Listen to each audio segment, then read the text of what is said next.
Valérie Babineau, Julie-Caëlle Louillot et Bruno Guérin, vous êtes tous les trois aides à domicile en Charente-Maritime et syndiqués à la CFTC Santé Sociaux 17. Bruno Guérin, racontez-nous votre quotidien.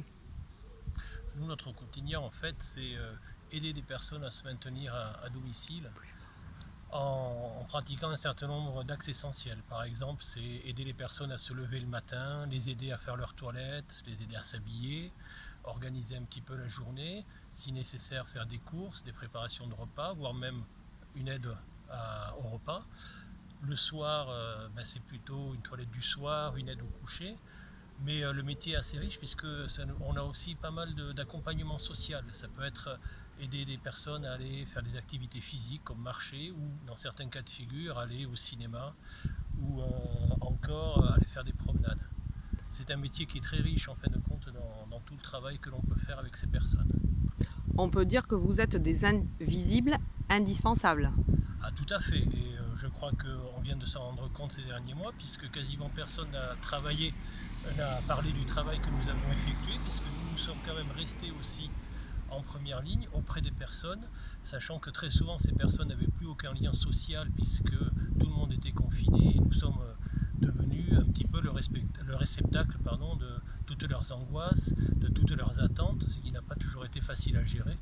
D'autant plus que comme d'autres, nous n'avons pas eu grand chose en termes de matériel les premières semaines pour intervenir.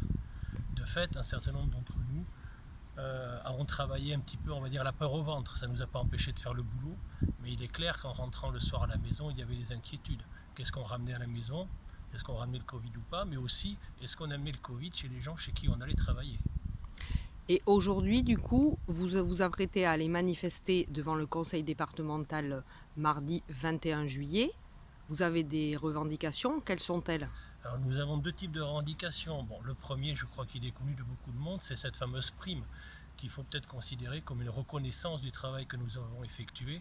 Nous ne comprenons pas pourquoi à l'heure actuelle rien ne se passe au niveau du département 17, alors que dans certains départements des primes ont déjà été versées.